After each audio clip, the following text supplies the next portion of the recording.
ചില ആൾക്കാർ നമുക്ക് ഇവിടെ പൈസ കൊണ്ട് തന്നിട്ട് അത് പിന്നെ വീഡിയോയിലൂടെ നമ്മൾ കാണുന്നുണ്ട്. ഒരു മീഡിയ പബ്ലിസിറ്റിക്ക് വേണ്ടിയിട്ട് നമുക്ക് പൈസ കൊണ്ട് തരുന്ന ചില ആൾക്കാരുണ്ട്. അത് പിന്നീട് നമ്മൾ മീഡിയ വഴി കാണുമ്പോൾ നമ്മുടെ വിഷമം ഒന്ന് ആലോചിക്കണം. അതായത് ഈ വ്യക്തിയും കുറച്ച് സംഘവും ഇവിടെ എത്തിയിരുന്നു.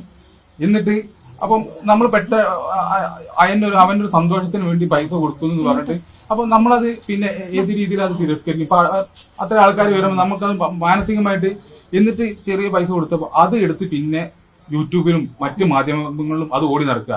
ഇന്ന വ്യക്തികൾ ഈ പൈസ കൊടുത്തു.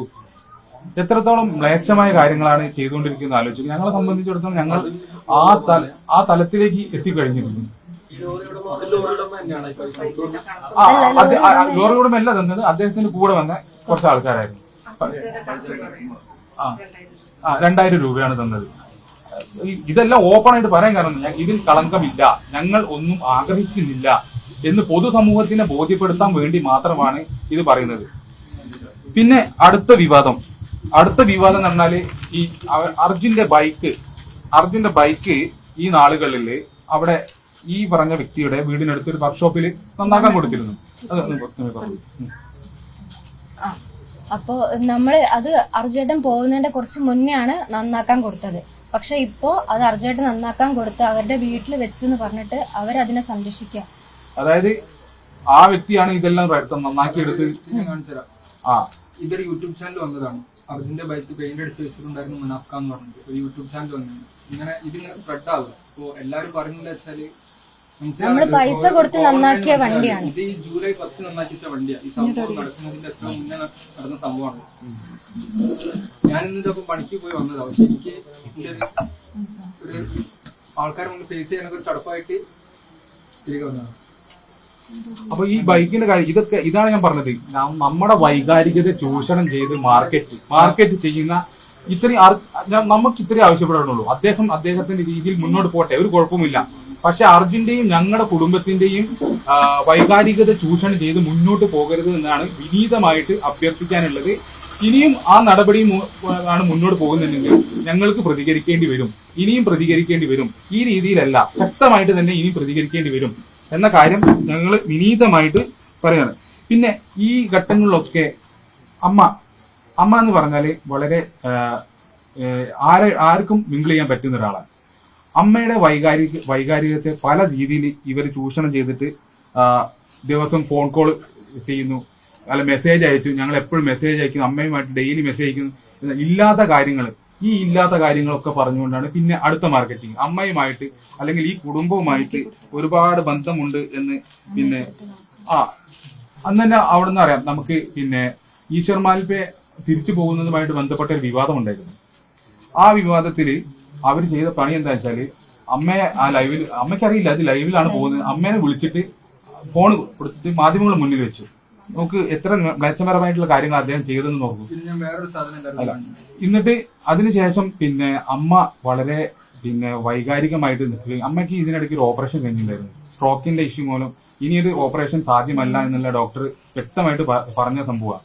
അപ്പോൾ ഞങ്ങള് ഇത് ഒരുപാട് അമ്മയെ വൈകാരിക തലത്തിൽ മാറ്റരുത്, അമ്മയെ വിളിക്കരുത്, എന്തെങ്കിലും ഉണ്ടെങ്കിൽ ഞങ്ങളെ അറിയിക്കൂ, അമ്മയെ ഡയറക്റ്റ് വിളിക്കരുത്. അമ്മ എന്ന് പറഞ്ഞാൽ ഈ മകന്റെ കിട്ടാത്ത ഒരു വേദന എപ്പോഴും ഉണ്ട്. അപ്പോൾ അങ്ങനെ പറയുമ്പോൾ അതാണോ ശരി, അല്ലെ ഇതാണ് ശരിയെന്ന് അമ്മ ഓട്ടോമാറ്റിക്കലി ചിന്തിച്ചു പോവുക. അമ്മേനെ ഒരിക്കലും കുറ്റം പറയാൻ പറ്റില്ല. കാരണം അമ്മയുടെ അവസ്ഥ അങ്ങനെയായിരുന്നു. മകൻ നഷ്ടപ്പെട്ട ആ വേദന എല്ലാവർക്കും അറിയുന്ന പോലെ ഞങ്ങൾക്കും ഉണ്ട്. ഞങ്ങൾ എല്ലാവരും ആ വേദനയോട് കടന്നു. ഞങ്ങൾ അവിടെ എല്ലാം നിന്നിരുന്നത് ഒരു തുള്ളി കളങ്കമില്ലാതെ എത്രയും പെട്ടെന്ന് അർജുനെ തിരിച്ചെത്തി വീട്ടിലെത്തിക്കണം എന്നുള്ള ഒറ്റ ഉദ്ദേശം കൊണ്ട് മാത്രമാണ് നമ്മൾ അവിടെ നിന്ന് പോയത്. പക്ഷെ അതിനിടയിലാണ് ഈ കളികൾ. 3ാം ഘട്ട തിരച്ചില് ആക്ച്വലി മാൽപ്പയുടെ ആവശ്യമില്ല. അവിടെ ഔദ്യോഗികമായിട്ട് ആരും വിളിച്ചിട്ടല്ല മാൽപ്പ വന്നത്. മാൽപ്പയെ കൊണ്ടുവന്നത് മനാഫ്കയാണ്. ഈ മനാഫ്കയും മാൽപ്പയും പിന്നെ അവിടെ ഡ്രഡ്ജറും വെച്ചിട്ടൊരു നാടക പരമ്പരയായിരുന്നു. അത് കറക്റ്റായിട്ട് അവിടെയുള്ള മാധ്യമങ്ങൾക്ക് ഈ കാര്യങ്ങൾ മുഴുവൻ അറിയാം. ആദ്യത്തെ 2ാമത്തെ ദിവസം ഈ ഡ്രഡ്ജറിന്റെ എല്ലാ എഫേർട്ടും ഈ മാൽപ്പയെ കേന്ദ്രീകരിച്ച് പോയത് കൊണ്ട് 2 ദിവസം നമുക്ക് നഷ്ടമായി. ആദ്യത്തെ 2 ദിവസം നമുക്ക് നഷ്ടപ്പെടേണ്ട സാഹചര്യം ഉണ്ടായി. പിന്നെ ആ സമയത്താണ് പിന്നെ അവിടുത്തെ SP-ക്കും MLA-ക്കും ഈ കാര്യം മനസ്സിലാവുകയും അത് ഞങ്ങളുമായിട്ട് ഡിസ്കസ് ചെയ്യുകയും ചെയ്തു. അത് പ്രകാരം മാൽപ്പയെ അവിടുന്ന് ഇനി കാരണം മാൽപ്പയെ ചെയ്യുന്ന കാര്യം എന്താ വെച്ചാൽ അവിടെ ഒരു SP പറഞ്ഞ നാരായണ സാർ പറഞ്ഞ ഇപ്പോഴും എനിക്ക് ഓർമ്മയുണ്ട്. എന്നോട് അഞ്ജുനും അഭിജിത്തിനോട് പറയുന്നത് പറഞ്ഞ കാര്യം എന്താ വെച്ചാൽ ഇവിടെ ഒരു ഔദ്യോഗിക സംവിധാനമുണ്ട്, പോലീസ് സംവിധാനമുണ്ട്. അവിടെ നിന്ന് എന്ത് ലഭിച്ചാലും ആദ്യം അത് ഡിക്ലെയർ ചെയ്യേണ്ടത് ഇവിടുത്തെ പോലീസ് സംവിധാനമാണ്. അപ്പൊ പുള്ളി എന്താ ചെയ്തത്, പുള്ളിയുടെ യൂട്യൂബ് ചാനലിലാണ് ഇതേ. പിന്നെ ഒരു കാര്യം ഞാൻ പറഞ്ഞുതരാം. ഈ പറയുന്ന വ്യക്തി മനാഫ്കയാണെങ്കിൽ അദ്ദേഹത്തിന് യൂട്യൂബ് ചാനലുണ്ട്. ആ യൂട്യൂബ് ചാനലിൽ കൂടെ അർജുനോട് ഒരു തുള്ളി സ്നേഹം ഉണ്ടായിരുന്നെങ്കിൽ അങ്ങനെ ഒരു സംഭവം ഈ എല്ലാ കാര്യവും അവിടുന്ന് വീഡിയോ എടുക്കും. എന്നിട്ട് അവർ തമ്മിൽ സംസാരിക്കാൻ എന്താറോ, 600 പേര് കാണുന്നുണ്ട്, 700 പേര് ഇപ്പൊ കാണുന്നുണ്ട്, അടിപൊളിയാണ്, സൂപ്പറാണ്. ഈ രീതിയിലുള്ള കാര്യങ്ങൾ ഞങ്ങൾക്ക് എത്ര അഭിപ്രായം നോക്കൂ. ഇത്രയും കാര്യം അഞ്ചു പെട്ടെന്ന് തരത്തിൽ വൈകാരിക തലത്തിൽ പോകാൻ കാരണം അവിടുത്തെ ഈ കളികളൊക്കെ കണ്ടപ്പോഴാണ് അഞ്ചു ഇത്രയും വൈകാരിക തലത്തിൽ മാറിപ്പോയത്. അവളാണ് വന്നിട്ടുണ്ടായിരുന്നു. എന്നിട്ട് ഇവർ ഈ യൂട്യൂബ് ചാനൽ കൊണ്ട് ഈ അർജുനെ ലോറി പൊക്കുന്നതും ഇതെല്ലാം നാട്ടിൽ അതിന് നമ്മുടെ മുഖ്യധാര അർജുനോട് കുടുംബത്തിനോട് സ്നേഹമുണ്ടെങ്കിൽ അദ്ദേഹം അങ്ങനെ ഒരു കാര്യം ചെയ്യേണ്ട ആവശ്യമുണ്ടോ? ആലോചിച്ച് നോക്കൂ, കോമൺ സെൻസ് ആണ്. അപ്പം ഇതെല്ലാം ഈശ്വർ മാൽപ്പയും പിന്നെ മനാഫ്കയും കൂടി നടന്ന ഒരു നാടക പരമ്പരയായിരുന്നു നടന്നത്. അന്നൊന്നും ഞങ്ങൾക്ക് ഇത് പറഞ്ഞ് കൂടുതൽ വിവാദത്തിലേക്ക് കടക്കാൻ താല്പര്യമില്ലായിരുന്നു. പക്ഷെ ഇതെല്ലാം ഞങ്ങളെ കൊണ്ട് ഇപ്പൊ പറയിപ്പിച്ചതാണ്. ഇതൊക്കെ കിട്ടിക്കഴിഞ്ഞിട്ട് എല്ലാം നിർത്തണം തീരുമാനിച്ചത് ഞങ്ങൾ. ഏട്ടന്റെ ഒരു സംഭവമൊക്കെ കിട്ടിക്കഴിഞ്ഞ് ഞങ്ങൾക്കിതൊക്കെ കണ്ടു നിൽക്കുമ്പോഴേ ഞങ്ങൾ തീരുമാനിച്ചതാണ് ഇതൊക്കെ കഴിഞ്ഞിട്ട് എല്ലാം നിർത്താം, ഞങ്ങളുടെ ജീവിതത്തിലേക്ക് പോവാം. ഞാൻ എന്താ മനാഫ്ക ചെയ്ത മെസ്സേജുകൾ നിങ്ങൾക്ക് വേണേൽ കാണിച്ചു തരാം. ഒന്ന് നിർത്തണം. ഇത് ഓരോ ദിവസവും 3-4 വീഡിയോ വെച്ചിട്ട് യൂട്യൂബിൽ ഇങ്ങനെ ഇന്റർവ്യൂ നടത്തിക്കൊണ്ടിരിക്കുക. കാരണം ഞങ്ങളെ എന്ത് ഇന്റർവ്യൂ നടത്തുമ്പോഴും അത് ഞങ്ങളെ ബാധിക്കാണ്, ഞങ്ങളെ കുടുംബത്തിനെതിരെ ബാധിക്കാണ്. എന്തൊരു ഇന്റർവ്യൂ നടക്കുമ്പോഴും അതിൽ ഓരോ നമ്മൾക്ക് കുടുംബത്തിനെതിരെ ക്വസ്റ്റ്യൻസ് വരും, അതിന് ഉത്തരം നൽകൂ, പ്രശ്നം വരും, പുറത്തിറങ്ങാൻ പറ്റാത്ത സാധ്യത. ഞാൻ ഇത്ര കോൺടാക്ട് ചെയ്തിട്ട് മനാഫ്ക മെസ്സേജിന് റിപ്ലൈ തരും ഒന്നുമില്ല. അന്ന് നിർത്താനുള്ളൊരു ഭാവമല്ല. അന്ന് മുതലേ പറയുന്ന ഒരു കാര്യമാണ്, ലോറിക്ക് വേണ്ടിയിട്ടാണ് അവിടെ മീൻസ് അർജുനെ കിട്ടിക്കഴിഞ്ഞാൽ എല്ലാം നിർത്തുന്ന അന്ന് മുതൽ മൂപ്പര് പറയുന്ന ഒരു സംഭവമാണ്. പക്ഷെ ഇപ്പോഴും നിർത്തുന്നില്ല. ഒരു പബ്ലിസിറ്റിക്ക് വേണ്ടിയിട്ട് ഇപ്പോഴും അർജുനേട്ടനെ ചൂഷണം ചെയ്യുന്നുണ്ട്. ഈ ഇതിൽ മറ്റൊരു കാര്യം പറയാനുള്ളത്, ഈ ഡ്രഡ്ജർ കൊണ്ടുവരുന്നത് സംബന്ധിച്ച് ഈ ഡ്രഡ്ജർ കൊണ്ടുവരാൻ പറ്റില്ല ജിതിനെ, അതിലൊന്നും ഒരു കാര്യമില്ല, എനക്ക് തോന്നുന്നുണ്ടോ ഡ്രഡ്ജർ കൊണ്ടുവരും എന്ന് പറഞ്ഞ് നിരുത്സാഹപ്പെടുത്തിയിട്ട് അയാളെ രീതിയിലേക്കുള്ള കാര്യങ്ങൾ ആക്ഷൻ കമ്മിറ്റി രൂപീകരിക്കുകയും പിന്നെ ആ രീതിയിലേക്കുള്ള രസകരമായിട്ടുള്ള കാര്യങ്ങളിലേക്ക് പോവുകയാണ് ചെയ്യേണ്ടത്. ഇത് കിട്ടുന്നതിന്റെ തലേന്ന് അവിടെ ഞങ്ങൾ കച്ചറുണ്ടായിരുന്നു, ഞാനും അളിയനും മനാഫ്കയും കൂടി തമ്മിൽ. അതായത് ഈ ഒരു ട്രഡ്ജർ ഞങ്ങൾ പറഞ്ഞു, നിങ്ങളെ ഈ കളി കൊണ്ട് ചിലപ്പോൾ ഇവർ നിർത്തിവെച്ച് പോകുന്നു. ഈ ട്രഡ്ജറിന് അത്രയും കഷ്ടപ്പെട്ടിട്ടാണ് ആ ട്രഡ്ജർ ഞങ്ങളുടെ ഫാമിലിയിലെ നിർബന്ധപ്രകാരം 1 കോടി രൂപ ചെലവിൽ വന്ന ട്രഡ്ജറാണ്. അപ്പൊ അത് നിർത്തി പോകുമ്പോൾ അതിനുള്ള സങ്കടം ഞങ്ങൾക്ക് അറിയാം. കാരണം ഏട്ടന് കിട്ടാനുള്ള ലാസ്റ്റ് ഓപ്ഷനാണ്. അതിനെക്കൊണ്ട് കാര്യമില്ല എന്ന് പറഞ്ഞിട്ട് മലപ്പുറത്തുള്ള ഏതൊരു ട്രഡ്ജർ മതി പറഞ്ഞിട്ട്, കാരണം ഇനി എന്ത് കൊണ്ടുവന്നാലും അത് അവിടെ സ്റ്റോപ്പ് ചെയ്യും. അവിടുത്തെ SP MLA ആരാണ് സ്റ്റോപ്പ് ചെയ്യും, പുറത്ത് കൊണ്ടുവന്നു. ഞങ്ങൾ അതിനെതിരെ കടന്ന് കച്ചറുണ്ടായിട്ടുണ്ട്. അതിന്റെ പിറ്റേ ദിവസമാണ് ഇത് പൊന്തിച്ച് കഴിഞ്ഞപ്പോൾ ഈ ഫ്രെയിം ഒന്നായിട്ട് മാറി. അതിൽ ഞാൻ പറഞ്ഞുതരാം. അതിൽ അന്നൊരു സാഹചര്യം ഉണ്ടായിരുന്നു. ഞാൻ, അഭിജിത്ത്, അഞ്ജു ഞങ്ങളെല്ലാവരും ഡ്രഡ്ജറിൽ കയറി പോകുന്ന ഒരു സാഹചര്യം ഉണ്ടായിരുന്നു. അത് കയറി അവിടെ എത്തിയപ്പോൾ തന്നെ ഞങ്ങളോട് SP ആണെങ്കിൽ MLA പറഞ്ഞത് ഇത് കോൺഫിഡൻഷ്യലാണ്, ഇപ്പോൾ പറയുന്ന കാര്യങ്ങൾ നിങ്ങൾ പുറത്തു വിടാൻ പാടില്ല എന്ന വ്യക്തമായ കാര്യങ്ങൾ ഞങ്ങളോട് പറഞ്ഞു. അദ്ദേഹം പറഞ്ഞിരിക്കുന്നത് നമുക്ക് വണ്ടി ഇരിക്കുന്ന പോയിന്റുകൾ കറക്റ്റ് അറിയാം. ഈ പറഞ്ഞ ഇന്ദ്രപാലൻ സാർ പറഞ്ഞ CP2 എന്ന പോയിന്റിൽ ഈ വണ്ടിയുണ്ട്, അല്ലെങ്കിൽ അവിടെ തന്നെയാണ് ഇതിന്റെ ഏറ്റവും കൂടുതൽ സാധ്യത. എന്നിരുന്നാലും കൂടിയിട്ടും മറ്റു കേന്ദ്രങ്ങൾ നമ്മൾ ആദ്യം ഒരു പ്രാഥമിക തിരച്ചിൽ നമ്മൾ നടത്തും. മറ്റ് 3-4 പോയിന്റുകൾ പ്രാഥമികമായി നടത്തും. വരും ദിവസങ്ങളിൽ ആ 3-4 പോയിന്റുകളിലേക്ക് നമ്മൾ കേന്ദ്രീകരിച്ച് തിരച്ചിൽ നടത്തും. കാരണം എന്തെന്ന് വെച്ചാൽ ആ പോയിന്റ് നമുക്കുണ്ട്, അവിടെ കുറച്ച് ആഴം കൂടുതലുണ്ടായിരുന്നു ഇപ്പോൾ അർജുന്റെ വണ്ടി കണ്ടെത്തിയ സ്ഥലത്ത്. അപ്പോൾ അത് വൈകുന്നേരങ്ങളിൽ മാത്രമായിരുന്നു, അവിടെ വേലി ഇറക്ക സമയത്ത് മാത്രമായിരുന്നു അവിടെ തിരച്ചിൽ സാധ്യമാകുക. അതുകൊണ്ട് തന്നെ അവിടുത്തെ എടുക്കാൻ സാധ്യമായ മണ്ണുകളെല്ലാം അവർ നീക്കി കഴിഞ്ഞിട്ടുണ്ടായിരുന്നു. എന്നിരുന്നാലും കൂടിയിട്ട് ആ മറ്റു മാർക്ക് ചെയ്ത പോയിന്റിലേക്ക് കേന്ദ്രീകരിച്ചുള്ള തിരച്ചിൽ അവർ തുടങ്ങും. പക്ഷേ നമ്മുടെ യഥാർത്ഥ പോയിന്റ് ഇവിടെയല്ല, അവിടെയാണ് എന്നുള്ള വ്യക്തമായ പിക്ചർ നമുക്ക് തന്നു കഴിഞ്ഞിട്ടുണ്ടായിരുന്നു. പക്ഷെ ഇത് നമ്മൾക്ക് മാധ്യമങ്ങളോടോ മറ്റാളോടോ പറയാനുള്ള ഒരു വിലക്ക് അവിടെ നിന്നുണ്ടായിരുന്നു. കാരണം ഒരുപാട് വ്യത്യസ്ത നിലപാടുകൾ അന്നുണ്ടായിരുന്നു അവിടുത്തെ ഭരണകൂടമായാലും എല്ലാവരും. പക്ഷെ അതിനുശേഷം 3ാം ഘട്ട തിരച്ചിലിൽ പൂർണ്ണമായിട്ടും അവിടുത്തെ സംവിധാനങ്ങൾ ഉണർന്ന് പ്രവർത്തിക്കുന്ന ഒരു രീതിയാണ് നമ്മൾ കണ്ടത്. അപ്പോൾ അവരെ വിശ്വാസത്തിൽ എടുത്തുകൊണ്ട് മുന്നോട്ട് പോകുക എന്നല്ലാതെ മറ്റൊരു ഓപ്ഷൻ നമുക്ക് ഉണ്ടായിരുന്നില്ല. അവർ പറയുന്ന കാര്യത്തിൽ ഞങ്ങൾ യോജിച്ചു നിന്നു, ഞങ്ങൾ കുടുംബം ഒരുമിച്ച് യോജിച്ചു നടന്നു. ഈ കാര്യങ്ങൾ അവർ പറഞ്ഞത് ഇന്ന സ്ഥലത്ത് വണ്ടി ഇന്ന ഭാഗത്ത് ഉണ്ട്, എക്സാക്ട് പോയിന്റ് അല്ല പറഞ്ഞത്, ഇന്ന ഭാഗത്ത് വണ്ടി ഉണ്ട്, അവിടെ തന്നെയാണ് വണ്ടി. പക്ഷെ നിങ്ങൾ ഇതൊന്നും മാധ്യമങ്ങളോട് ഇപ്പൊ പറയരുത്. ആ ഒരു പിറ്റേന്നാണ് ഈ ആക്ഷൻ കമ്മിറ്റിക്കാരും എല്ലാവരും വന്ന് ഞങ്ങൾക്ക് അവർക്ക് എത്തിക്ക് കൊടുക്കാൻ ലെറ്റർ, ഈ ഡ്രഡ്ജർ കൊണ്ട് കാര്യമില്ല, മറ്റൊരു സംഭവം കൊണ്ടുവരണം എന്നൊക്കെ പറഞ്ഞ് അവര് അവരുടേതായിട്ടുള്ള കാര്യങ്ങൾ ഇന്റർഫിയർ ചെയ്ത് നമ്മളെ അടുത്ത് ഇന്റർഫിയർ ചെയ്തിട്ട് ഒരുപാട് കാര്യങ്ങൾ പറയുന്നു.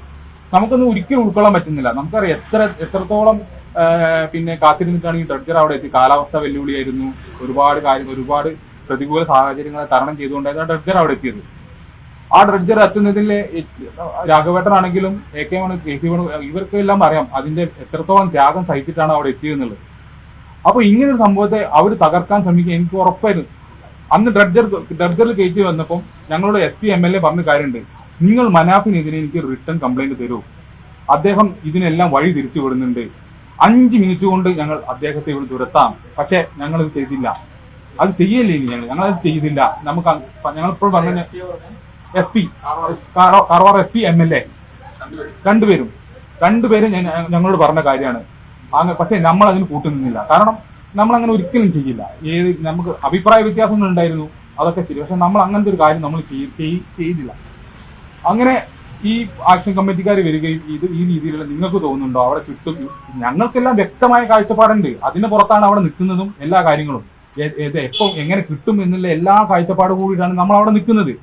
അപ്പൊ അതിനിടയിലാണ് ഈ വക ഒരു കാര്യം ഒന്നും അറിയാത്ത ആൾക്കാർ ഇതിൽ വന്ന് ഇടപെടുകയും ഈ മനാഫ്തയ്ക്ക് ആണെങ്കിൽ പോലും അവിടെ എന്താ അവര് ഉദ്ദേശിച്ചത് മാൽപ്പയായിട്ടുള്ള അതെടുക്കുക, വീഡിയോ ഇടുക, അതിന് വ്യൂവേഴ്സ് കൂട്ടുക, ആ ഒരു കാര്യമാണ് അവരുദ്ദേശിച്ചത്.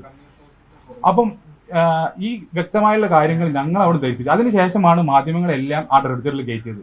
എല്ലാവർക്കും ഓർമ്മ ഉണ്ടാകും കരുതുന്നു. അതിനുശേഷം എല്ലാ മാധ്യമങ്ങളിലെയും മറ്റാൾക്കാരെയും ആ ഡ്രഡ്ജറിൽ കയറ്റുകയുണ്ടായി. പക്ഷെ ഈ കാര്യം കോൺഫിഡൻഷ്യൽ ആയിരുന്നു. ഈ കാര്യം വളരെ കോൺഫിഡൻഷ്യൽ കാര്യമായിരുന്നു. അത് നമുക്കും പറയാനുള്ള ആരോടും പറയാനുള്ള പെർമിഷൻ ഉണ്ടായിരുന്നില്ല. അങ്ങനെ ഇരിക്കുമ്പോഴാണ് പിന്നെ 25-ാം തീയതി രാവിലെ തന്നെ ഈ ഡൈവിംഗ്, അതായത് ആ ഭാഗത്ത് നിന്ന് ഡൈവിംഗ് ചെയ്ത് ഏകദേശം 2 ഇഞ്ചോളം മണ്ണ് കൈകൊണ്ട് മാറ്റിയതിനു ശേഷമാണ് ഈ വണ്ടി കണ്ടതും ഈ വണ്ടിക്ക് റോപ്പിട്ട് കെട്ടുകയും റോപ്പിട്ട് കെട്ടി അരമണിക്കൂറിനകം അതായത് എനിക്ക് അതിന്റെ ഇൻഫർമേഷൻ ലഭിച്ചു, ഇത് അർജുൻ സഞ്ചരിച്ച വാഹനമാണ്, അതിനാണ് ഈ റോപ്പ് കെട്ടി വെച്ചിരിക്കുന്നത് എന്നുള്ള ഇൻഫർമേഷൻ ഞങ്ങൾക്ക് കിട്ടി. ഔദ്യോഗികമായിട്ട് നമുക്ക് കിട്ടി. പക്ഷെ അപ്പോഴും നമുക്ക് ഇത് മാധ്യമങ്ങളോട് പറയാനുള്ള ഇതുണ്ടായിരുന്നില്ല. അന്ന് 2 മണിയാകുമ്പോഴേക്കാണ് ഈ ഈ വാഹനം ഉയർത്തുന്നതും പൊതുസമൂഹം ഇത് അർജുന്റെ വാഹനമാണ്, അതിൽ അർജുൻ ഉണ്ട് എന്നുള്ള വിവരം അറിയുന്നത് അങ്ങനെയാണ്. അപ്പോഴാണ് എന്ത് സംഭവിക്കുന്നത്, ഈ ഞങ്ങളെല്ലാം അതിവൈകാരികമായ ഘട്ടത്തിലൂടെയാണ്. കാരണം അഭിജിത്തിനെ സംബന്ധിച്ചുള്ള അഭിജിത്തിനെ എടുത്തു വളർത്തിയ ഏട്ടനാണ് നമുക്ക് കാണാൻ പോലും സാധിക്കാത്ത രീതിയിൽ അതിന് വന്നത്. എനിക്ക് എന്റെ അളിയൻ മാത്രമായിരുന്നില്ല, ഒരു സഹോദരൻ, ഇവർക്ക് എല്ലാവർക്കും അറിയാം ഞങ്ങൾ എങ്ങനെയാണ്. അതൊന്നും കൂടുതൽ നമ്മൾ അതിനെ കുറിച്ചൊന്നും പറയുന്നില്ല. ഞങ്ങൾ കരഞ്ഞ് തളർന്നിരിക്കുന്ന ഒരു അവസ്ഥയായിരുന്നു. മാധ്യമങ്ങളും ആ സമയത്ത് മാധ്യമങ്ങൾ അവരുടെ ഡ്യൂട്ടി പെർഫെക്റ്റ് ആയിട്ട് ചെയ്തു. അതിവൈകാരികമായിട്ടാണ് പല മാധ്യമ പ്രവർത്തകരും അവിടെ നിന്ന് റിപ്പോർട്ട് ചെയ്തത്. അന്നാണ് മനസ്സിലായി മാധ്യമ പ്രവർത്തനം ഇങ്ങനെ ഒരു തലവും ഉണ്ട് എന്ന് നേരിട്ട് കണ്ട് ഒരു വ്യക്തികളാണ് ഞങ്ങൾ. അവരും കരഞ്ഞുകൊണ്ട് റിപ്പോർട്ട് ചെയ്ത ആൾക്കാരാണ് അതിൽ ഭൂരിഭാഗവും. കാരണം തുടക്കം മുതൽ നമ്മുടെ കൂടെ നിൽക്കുന്ന ആൾക്കാരാണ് ഈ മാധ്യമ പ്രവർത്തകരെല്ലാവരും.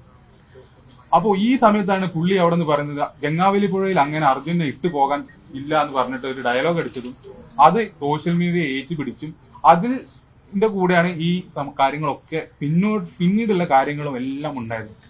അപ്പൊ ഇതിൽ യഥാർത്ഥമായിട്ട് നമുക്ക് ചെയ്തു തന്ന കുറച്ച് ആൾക്കാരുണ്ട്. ഈ രാഘവേട്ടനും AKM, അതേപോലെ നമ്മുടെ മന്ത്രിമാര്, ചീഫ് മിനിസ്റ്റർ ഈ പിണറായി വിജയൻ, സിദ്ധരാമയ്യ, DK ശിവകുമാർ, ഒരുപാട് എണ്ണിയാൽ തീരത്തെ. അതിലുപരി നന്ദി പറയേണ്ട ആണ് കേരളത്തിലെ പൊതുസമൂഹം. അവർ ഞങ്ങളുടെ കൂടെ നിന്നും. ഇതാണ് ഇതിലെ വാസ്തവം. ഇത്രയാണ് ഞങ്ങൾ ഈ കാര്യത്തിൽ നമുക്ക് എന്താ പറയാ ഇങ്ങനെ പറയാനായിട്ടുള്ളത്. കാരണം ഞങ്ങൾ ഇത് ഒരിക്കലും ഇങ്ങനെ ഒരു കൂടിക്കാഴ്ച ഇനി നിർത്തിയ ഒന്നുമില്ല. ഇനി നമ്മളെ സംബന്ധിച്ചോളം നമ്മളെ കാര്യങ്ങളൊക്കെ കഴിഞ്ഞു. പക്ഷെ ഇതിൽ പൊതുജനങ്ങൾ ഇതിൽ കബളിക്കപ്പെടുന്നുണ്ട്. ഒരാളിലേക്ക് മാത്രം അതിലൊന്നും നമ്മളെ സംബന്ധിച്ചോളം നമുക്കൊന്നും അതിൽ പരാതിയില്ല. ഒരാളിലേക്ക് പോകുന്നതിലും അതൊന്നും നമ്മളെ ബാധിക്കുന്ന നമ്മുടെ ഇമോഷനെ വിറ്റിട്ടാണ് ഈ കാര്യങ്ങളൊക്കെ നടക്കുന്നത്. ഞങ്ങൾക്ക് നോക്കൂ, ഞാൻ നേരത്തെ പറഞ്ഞ കാര്യം തന്നെ, ഒരുപാട് സഹായത്തിന്റെ പ്രവാഹമാണ്. ഈ ഫണ്ടുകളൊക്കെ ഇവിടെ മേടിച്ചു വെച്ചാൽ ഞങ്ങൾ കോടികൾ ഇവിടെ വെക്കാനുള്ള പൈസ ഉണ്ടാവും. ഇപ്പം ആ രീതിയിൽ ആൾക്കാരാണ് നമ്മൾ ബന്ധപ്പെടുന്നത്. അതാണ് ഞാൻ പറയുന്നത്. ആൾക്കാരുടെ പേരുകളൊന്നും നമുക്ക് വെളിപ്പെടുത്താൻ താല്പര്യമില്ല. ആ രീതിയിലുള്ള ആൾക്കാരാണ് നമ്മൾ ബന്ധപ്പെടുന്നതും ഏത് രീതിയിലുള്ള സഹായത്തിനും സ്ഥലങ്ങളിലും ചെന്നിട്ട് ഞങ്ങളെ അതായത് ഒരു ദാരിദ്ര്യം പോലെ പറഞ്ഞു നടക്കും. ഞാൻ എത്ര പ്രാവശ്യം കാല് പിടിച്ച് ഞാൻ പറഞ്ഞു അങ്ങനെ പറഞ്ഞു നടക്കരുത്, ഞങ്ങൾക്ക് നാളെ ജീവിക്കാനുള്ള പുറത്ത്. പക്ഷെ ഒന്നും കേൾക്കുന്നില്ല. ഞാൻ വേണേ എന്റെ തെളിവുകളടക്കം വാട്സപ്പിൽ ഞാൻ കാണിച്ചു തരാം.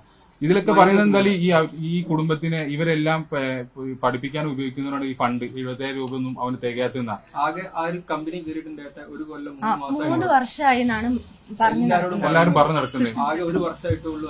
1.5 വർഷമായിട്ടുള്ള കമ്പനി കയറിയിട്ട് ഞങ്ങൾ എല്ലാരും പഠിത്തം കഴിഞ്ഞിട്ട് 3-4 വർഷമായി. പക്ഷെ എല്ലാവരോടും സെന്റിമെന്റ്സിന് വേണ്ടിയിട്ട് ഇല്ലാത്ത കള്ളത്തരങ്ങൾ പറഞ്ഞ് ആ സെന്റിമെന്റ്സിന്റെ മുകളിൽ കയറി ജീവിക്കുക. അല്ല, അദ്ദേഹം ജീവിക്കുന്നു, അതെല്ലാം അദ്ദേഹത്തിന്റെ പിന്നെ കാര്യം. പക്ഷെ നമ്മളെ കോട്ട് ചെയ്തുകൊണ്ട്, കുടുംബത്തിനെ കോട്ട് ചെയ്തുകൊണ്ട് ഇനി ഒരു വൈകാരികത അദ്ദേഹം സൃഷ്ടിക്കരുത്, ദയവ് ചെയ്ത് നിർത്തണം.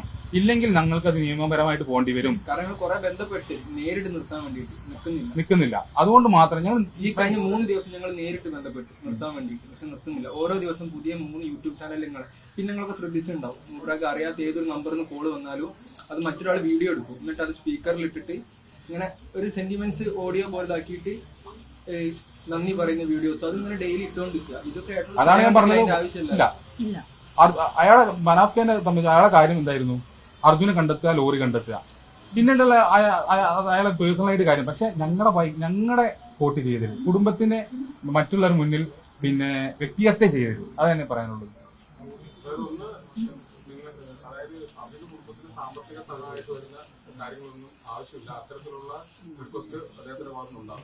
ഇല്ല, അല്ല, ഇപ്പൊ പല ഫണ്ടുകളും അദ്ദേഹത്തിന് ലഭിച്ചിട്ടുണ്ട്. അതെല്ലാം ഇതൊന്നും ഞങ്ങൾ അറിവോടല്ല, ഞാൻ ഇപ്പോഴും പറയണം. ഞാൻ പണം ലഭിച്ചിട്ടുണ്ട്, അത് എന്നെ വിളിച്ച് പറഞ്ഞിട്ട് അതിന്റെ എല്ലാ കാര്യങ്ങളുണ്ട്. പണം ലഭിച്ചിട്ടുണ്ട്, അത് ഇവിടെ ഇടാം. പക്ഷെ അങ്ങനെ ഒരു പണം സ്വീകരിക്കുമ്പോൾ നമ്മളോടല്ലേ ചോദിക്കേണ്ടത്? നമ്മളോട് ചോദിക്കണ്ടേ? ആര് പണം തരികയാണെങ്കിലും നമ്മളോട് ചോദിക്കണ്ടേ? വേണോ ചോദിക്കണ്ടേ? നമുക്ക് അതാണ് ഞാൻ പറഞ്ഞത്, നമ്മുടെ വൈകാരികതയെ വിൽക്കുന്നു എന്ന് പറയാൻ. പൊതുജനങ്ങൾ ശ്രദ്ധിക്കേണ്ട കാര്യം, ഞങ്ങൾ ഇതുവരെ ആരോടും പണം ആവശ്യപ്പെട്ടില്ല. ഒരാൾ പോലും ഈ പറയുന്ന വ്യക്തിക്ക് പണം കൊടുക്കരുത്. ഞങ്ങൾക്ക് പണത്തിന് ഇപ്പോൾ നിലവിൽ ഞാൻ പറഞ്ഞല്ലോ, ഇവിടുത്തെ സംവിധാനങ്ങളാണെങ്കിൽ കൃഷ്ണപ്രിയയ്ക്കും ജോലി കൊടുത്തു, മകന് ജീവിക്കാനുള്ള സാഹചര്യം ഒരുക്കി കൊടുത്തു. മറ്റെല്ലാം സംവിധാനം എല്ലാ സാധാരണക്കാരുടെ വീട്ടിലുള്ള പോലെയുള്ള സംഭവം നമ്മളെടുത്തുള്ളൂ, നമ്മുടെ വീട്ടിലുള്ളൂ. അതിൽ കൂടുതലായിട്ടുള്ള ഒരു ബാധ്യതയൊന്നും ഈ വീട്ടിലും ഇല്ല. ഇതെല്ലാം ഞങ്ങൾ മുന്നേറിക്കൊണ്ട് ഞങ്ങൾ ജീവിച്ച് ഞങ്ങളതായിട്ടുള്ള ഒരു പിന്നെ കാര്യമുണ്ട്. അതിൽ മുന്നേറി പോകേണ്ട കാര്യം മാത്രമേ ഉള്ളൂ. ഞങ്ങൾക്ക് ഞങ്ങളെ രീതിയിൽ വിട്ടുതരിക. ഞങ്ങൾക്ക് ജോലി സ്ഥലത്ത് പോകേണ്ടത് ആവശ്യമാണ്. എല്ലാവരും ജോലിക്ക് പോയിട്ട് ജീവിക്കുന്ന ആൾക്കാരാണ്. മറ്റുള്ളവരുടെ മുന്നിൽ ഞങ്ങൾ ഒരു പരിഹാസ്യ കഥാപാത്രമായി മാറാതിരിക്കാൻ നിങ്ങൾ ശ്രദ്ധിക്കണം എന്ന് വിനീതമായിട്ട് അപേക്ഷിക്കാനുണ്ട്.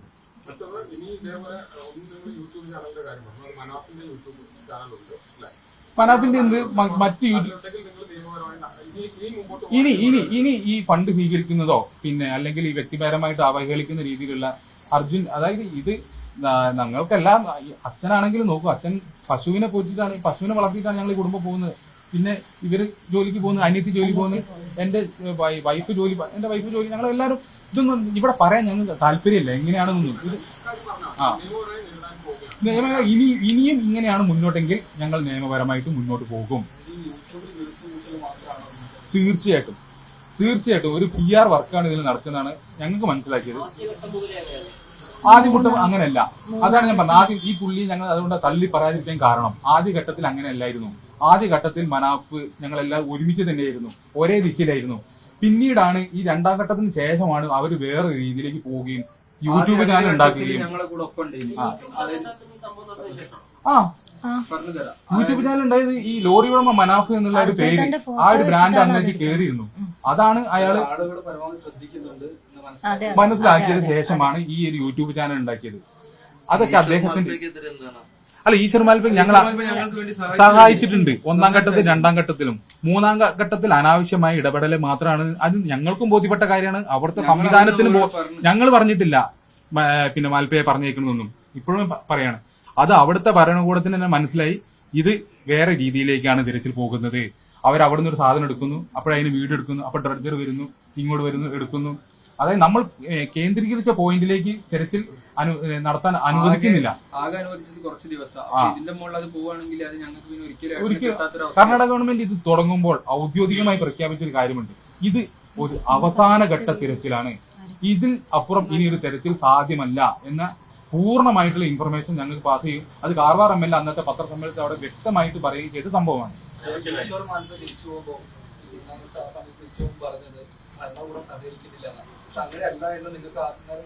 അറിയുന്നു, കാരണം ഈ ഡ്രഡ്ജർ കമ്പനിക്ക് അവരുടേതായിട്ടുള്ള ഡൈവേഴ്സ് അവിടെ ഉണ്ട്. അതിൽ 2 പേരുണ്ട്. പിന്നെ അവർക്ക് വേറെ അപ്പൊ എന്താ ഇവരും ഈ ഡ്രഗ് കമ്പനിയിലും പ്രശ്നം അത് തന്നെയായിരുന്നു. അവരെ രീതിയിൽ തെരച്ചിൽ നടത്താൻ അനുവദിക്കുന്നില്ല. ഇവിടെ സാധനം കിട്ടുമ്പോൾ ഡ്രഗ് ഇങ്ങോട്ട് വരുന്നു. അറിയാലോ, ഓരോ അത്രയും സമയം എടുക്കും ഒരു പൊസിഷൻ എടുത്ത് അവിടെ മണ്ണ് മാന്താൻ ഉപയോഗിക്കുമ്പോൾ. അപ്പൊ അതൊക്കെ അവർക്ക് സാങ്കേതികമായിട്ട് തടസ്സമുണ്ടായിരുന്നു. അവർക്കൊരു സംവിധാനമുണ്ട്, അവർക്ക് ഡൈവേഴ്സ് ഉണ്ട്. അപ്പം മറ്റൊരു തേർഡ് പാർട്ടി ഇന്റർവെൻഷൻ അവർ ആഗ്രഹിക്കുന്നില്ല എന്ന് MLA SP പറഞ്ഞു. അതിന്റെ പുറത്താണ് പിന്നെ അദ്ദേഹത്തിന് അവിടുന്ന് മാറേണ്ട വന്ന സാഹചര്യം. അല്ലാതെ ഞങ്ങളായിട്ട് പിന്നെ പാൽപ്പ് ഇറങ്ങണ്ടെന്ന് ആരിറങ്ങണ്ട എങ്ങനെ നടത്തണം എന്നുള്ളത് തീരുമാനിക്കേണ്ടത് അവിടുത്തെ ജില്ലാ ഭരണകൂടമാണ്. അല്ലെങ്കിൽ ഇത് നിയോഗിച്ചിട്ടുള്ള ആളാണ്. ഞങ്ങൾക്ക് പോലും അതിനെക്കുറിച്ച് അറിയില്ല. ടെക്നിക്കൽ ആയിട്ടുള്ള ഒരു അറിവുള്ള ആൾക്കാരല്ല. ഞാൻ പറഞ്ഞല്ലോ, ഞങ്ങളെല്ലാം ഇതിൽ സാധാരണ ആൾക്കാരാണ്.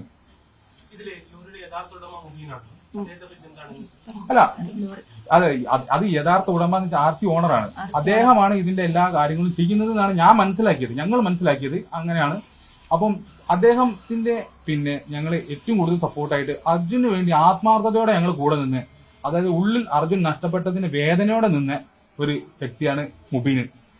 അതിന് ആ ഒരു വൈകാരികമായ തലം ഇതിലുണ്ട്. ഞങ്ങളെ മാക്സിമം അദ്ദേഹത്തിനുള്ള ഒരു കടപ്പാട് ഞങ്ങൾ വെച്ചിട്ടുണ്ടെങ്കിൽ ഇതുവരെ ഞങ്ങൾ മനാഫിനെ തള്ളി പറയാൻ തയ്യാറായിരുന്നു. അതെ, ഇപ്പം മനാഫിന്റെ പ്രതികരണം വരുന്നുണ്ട്. അതായത് താൻ അർജുന്റെ പേരിൽ യാതൊരുവിധ ഫണ്ടുകളും നടത്തിയിട്ടില്ല. അങ്ങനെ തെളിയിച്ചാൽ തന്നെ പരസ്യമായി ആർക്ക് വേണമെങ്കിലും കണ്ടറിയാം. യൂട്യൂബ് ചാനൽ തുടങ്ങുന്നത് അത് തന്റെ ഇഷ്ടമാണ്. തനിക്ക് പറയാനുള്ള കാര്യങ്ങൾ നാട്ടുകാരോട് പറയാൻ വേണ്ടിയിട്ടാണ് യൂട്യൂബ് ചാനൽ തുടങ്ങിയിട്ടുള്ളത്. അർജുന്റെ ചിതയാണെന്നതിന് മുൻപ് തന്നെ ക്രൂശിക്കുന്നത് തെറ്റാണ്. അതോടൊപ്പം തന്നെ എനിക്ക് ഇഷ്ടമുള്ളത് യൂട്യൂബ് ചാനലിൽ ഇടും. അത് ചോദ്യം ചെയ്യാൻ ആർക്കും അവകാശമില്ല. അർജുന്റെ അമ്മയുമായി തനിക്ക് ഇപ്പോഴും ബന്ധമുണ്ട്. 2000 രൂപ കൊടുത്തിട്ടുമില്ല. 2000 രൂപ കിട്ടിയതിന് ആ വീഡിയോ വേണമെങ്കിൽ ഞങ്ങൾ കാണിച്ചു തരാം. അത് സമൂഹ മാധ്യമങ്ങളിൽ ഓടി നടക്കും. നിങ്ങൾ കണ്ടിട്ടുണ്ടോ അറിയില്ല. വേണമെങ്കിൽ ഞാൻ ഇത് കഴിഞ്ഞിട്ട് വേണമെങ്കിൽ നിങ്ങൾ അയച്ചു തരാം. ഇന്നലെ സ്കൂളിൽ ഞങ്ങൾ കോള് വന്നു. ഈ മനാഫിന്റെ കയ്യിൽ ഞങ്ങളൊരു ഫണ്ട് കൊടുക്കാന്ന് പറഞ്ഞിട്ട് എനിക്ക് വന്ന കോളാണ്. അതായത് മുക്കത്ത് അദ്ദേഹത്തിന് സ്വീകരണം കൊടുക്കുന്നുണ്ട്. അപ്പം അതിന്റെ ഒരു അത് സംഘടനയിലെ ഒരാള് എന്നെ വിളിച്ചിട്ട് ഞങ്ങൾ ഒരു ഫണ്ട് കൊടുക്കുന്നുണ്ട്, അത് നിങ്ങളെ ഏൽപ്പിക്കുന്നു എന്നോട് പറഞ്ഞു. അപ്പൊ ഞാൻ പറഞ്ഞത് ഇത്രയാണ്, ഒരു ഫണ്ടും ഞങ്ങൾ സ്വീകരിക്കില്ല എന്ന കാര്യമാണ് ഞങ്ങൾ വ്യക്തമായിട്ട് അവിടെ പറഞ്ഞത്. എല്ലാ സ്ഥലങ്ങളിലും ചെന്നിട്ട് ഞങ്ങൾക്ക് കണ്ടോ ഇത്ര എപ്പോഴും മീഡിയന്റെ മുന്നിൽ നമ്മുടെ കുടുംബത്തിന്റെ കൂടെ ഉണ്ടെന്ന് അദ്ദേഹം പറഞ്ഞു നടക്കുന്നുണ്ട്. പക്ഷെ നമ്മുടെ പേഴ്സണലായി വിളിച്ചിട്ട് നമ്മുടെ കൂടെ ഉണ്ട് അങ്ങനത്തെ ഒരു വർത്താനം നമ്മളോട് പറഞ്ഞിട്ടില്ല. നമ്മൾ മീഡിയയിലൂടെയാണ് ഇത് കാണുന്നത്. ഇവര് പറയുന്നൊക്കെ നമ്മൾ മീഡിയയിലൂടെയാണ് കാണുന്നത്. മീഡിയ വഴിയാണ്. മനാഫിന്റെ ലോറിക്ക് അർജുന്റെ പേരാണ് ഇടാൻ പോകുന്നത് എന്നാണ് പറയുന്നത്. അത് നമുക്ക് സമ്മതമല്ലാത്ത കാര്യമാണ്. അമ്മയടക്കം പറഞ്ഞു, അമ്മയ്ക്ക് ഞങ്ങൾ എല്ലാരും നമ്മളെ ഒരു ബിസിനസിന് വേണ്ടി അർജുനെ യൂസ് ചെയ്യാൻ. ഈ വ്യക്തി എങ്ങനെ ഞങ്ങളുടെ കുടുംബത്തിലുള്ള സംഭവം അയാൾ എങ്ങനെ തീരുമാനമെടുക്കും? അതെ, അയാൾക്ക് ആരാണ് ഈ അധികാരം കൊടുക്കുക? അയാൾ പറഞ്ഞല്ലോ ഇപ്പൊ അയാൾക്ക് തോന്നിയത് പോലുള്ള വീഡിയോ ഇടുന്നത്. ചെയ്യട്ടെ, ഞങ്ങളുടെ അർജുനെയും ഞങ്ങളുടെ കുടുംബത്തിനെയും കോട്ടയത്തിലുള്ള വീഡിയോ ചെയ്യട്ടെ, നമുക്ക് അപ്പൊ കാണാം.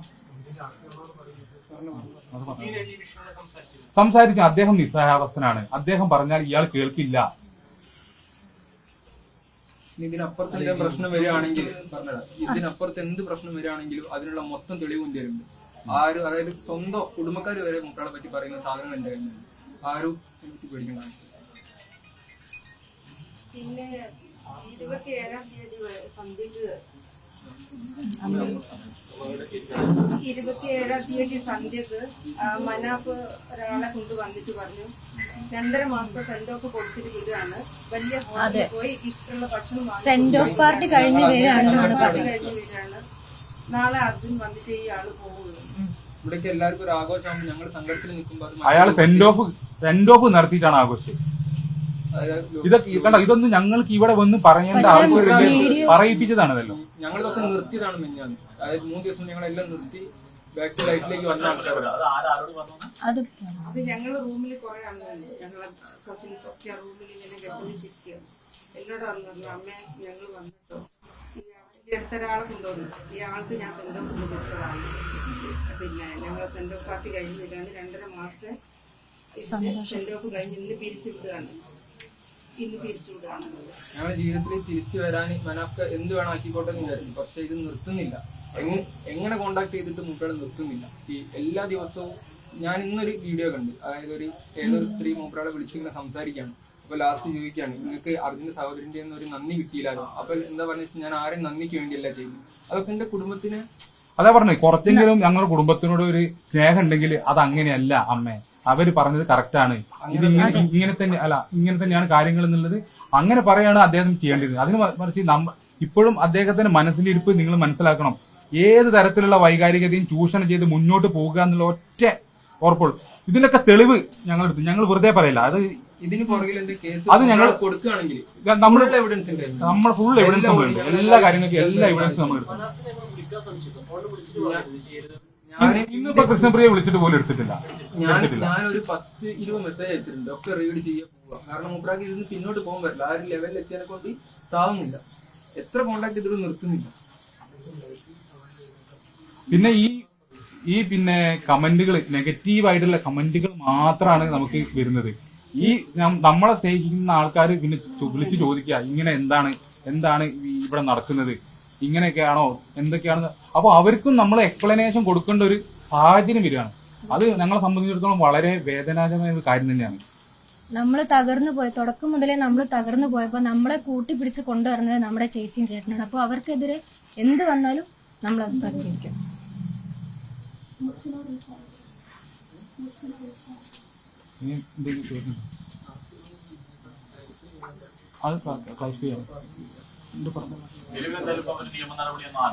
ഇതിന് പുറകിൽ ഇത് നിയമ നടപടിക്ക് വേണ്ടിയിട്ടൊന്നല്ല. നിങ്ങൾ എല്ലാ ആളുകളും ഇതൊന്ന്, അതായത് ഈ സത്യം എന്താന്ന്, അന്ന് മുതൽ നടന്ന കാര്യങ്ങൾ എന്താന്നുള്ളത് എല്ലാരും അറിയിക്കുക എന്നുള്ള ഒരൊറ്റ ലക്ഷ്യമുള്ളൂ. അതായത് ചില ആളുകളൊക്കെ നമ്മൾ ഒന്നും ചെയ്യാതെയാണ് ഇവിടെ വന്നിട്ട് പലതും പറയുന്നത് എന്നുള്ള രീതിയിൽ. നമ്മൾ പുഴയിലിറങ്ങി അർജുനെ പൊക്കിയിട്ടൊന്നുമില്ല, പക്ഷെ അതിന് വേണ്ട കാര്യങ്ങളൊക്കെ നമ്മൾ എല്ലാവരുടെയും സഹായത്തോട് കൂടിയിട്ടാണ് നമ്മൾ ചെയ്തത്. അപ്പം ആരും കുറ്റപ്പെടുത്താൻ ഒന്നിനു വേണ്ടിയിട്ടല്ല. ഞങ്ങളൊക്കെ സാധാരണ ആളുകളാണ്. ഞങ്ങൾ ആരും മീഡിയക്ക് മുന്നിൽ ഇതിന്റെ മുന്നേ വന്നിട്ടില്ല. ഞങ്ങൾ അവസ്ഥയോണ്ടാണ് അന്ന് മുതൽ മീഡിയന്റെ മുന്നിൽ വന്നത്. അല്ലാതെ അറ്റൻഷൻ സീക്കറായിട്ടോ മീഡിയന്റെ മുന്നിൽ നിന്നിട്ട് എല്ലാവരുടെയും ഒരു അറ്റൻഷന് വേണ്ടി ഒന്നുമല്ല നമ്മൾ വന്നത്. നമുക്ക് നമ്മുടെ അനിയനെ കിട്ടാൻ വേണ്ടിയിട്ടാണ് അന്ന് മുതൽ ഇന്ന് വരെ നമ്മുടെ ആവശ്യം അതായിരുന്നു. അതോടുകൂടി നമ്മളൊരു നന്ദി പറച്ചിൽ നിർത്തിയ കാര്യങ്ങളാണ്. അപ്പൊ പല ആളുകളും പല തലത്തിലേക്ക് ഈ ഒരു കാര്യത്തിനെ കൊണ്ടുപോയിട്ടുണ്ട്. പല യൂട്യൂബേഴ്സ് ആണെങ്കിൽ ഈ നമ്മുടെ മാധ്യമ അതിന്റെ അടിയിൽ വന്ന കമന്റ്സിൽ നമുക്ക് മനസ്സിലാവും പലരും പല തലത്തിലേക്കാണ് ഇത് കൊണ്ടുപോയത്. അപ്പൊ നമ്മൾ അതോടുകൂടി സ്റ്റോപ്പ് ചെയ്തതാണ്. നമുക്ക് മീഡിയന്റെ ഒരു പബ്ലിസിറ്റിയോട് കൂടി ജീവിക്കാൻ ആഗ്രഹിക്കുന്ന ആളുകളല്ല. പക്ഷെ നമ്മളെ വെച്ചിട്ട് നമ്മൾ ചെയ്യാത്ത കാര്യങ്ങൾ അല്ലെങ്കിൽ നമ്മളെ ആയിട്ട് ബന്ധപ്പെടാത്ത കാര്യങ്ങൾ പലതും പല രീതിയിൽ പറഞ്ഞിട്ടാണ് ഇപ്പൊ പോകുന്നത്. നമ്മളെ ഭയങ്കരമായിട്ട് വിഷമിപ്പിക്കുന്നുണ്ട്. എല്ലാവർക്കും മുന്നോട്ട് പോകണം, എല്ലാവർക്കും ജീവിക്കേണ്ടതാണ്. ഇതിനൊക്കെ ഉള്ള കാരണം വെച്ചാൽ ഈ ഡെയിലി വരുന്ന യൂട്യൂബുകളാണ്, അതായത് യൂട്യൂബ് ചാനലിലെ വീഡിയോസ് ആണ്. ഞങ്ങൾ അത്ര പറഞ്ഞിട്ട് നിർത്തുന്നില്ല. പിന്നെയുള്ള ഒരു പ്രശ്നം വെച്ചാൽ ഞങ്ങൾ എല്ലാവരും കൂടി ഞങ്ങളെ ഏട്ടന്റെ ഭാര്യനെ ഇവിടുന്ന് ഒറ്റപ്പെടുത്തി എന്നാണ് പറയുന്നത്. നിങ്ങൾ ചോദിച്ചു നോക്കാം, ഇവിടെ വന്നിട്ട് ഏകദേശം 2 കൊല്ലത്തിനടുത്തായി. എന്താ ഇവിടെ സംഭവം? 3 വർഷത്തിനടുത്തായി. ഇത്ര കാലങ്ങളൊന്നും ഒന്ന് കണ്ണെടുക്കൊണ്ട് പോലും ഞങ്ങൾ ഇതിലായിട്ട് എന്റെ സ്വന്തം ചേച്ചിനെ പോലെ വേണമെങ്കിൽ ആർക്ക് വേണം ചോദിച്ചു നോക്കാം. പക്ഷെ ആ ഒരു എന്റെ മൂത്ത ചേച്ചിനെ വെച്ച് പറയുന്നതാണ്, എന്റെ ഏടത്തിയമ്മ എല്ലാവരും കൂടി ഇവിടെ ഒറ്റപ്പെടുത്തുകയാണ്, ഇതാക്കുകയാണ്, ഏട്ടനെ ചൂഷണം ചെയ്യാണ്. ഇതൊക്കെ ഈ ആള് കൊടുക്കുന്ന ഇന്റർവ്യൂയിലൂടെ നമുക്ക് വരുന്ന നെഗറ്റീവ് ഇമ്പാക്ട് ആണ്. ഞാൻ ഇന്ന് പണിക്ക് പോയിട്ട് എനിക്കത് അനുഭവപ്പെട്ടിട്ടുണ്ട്.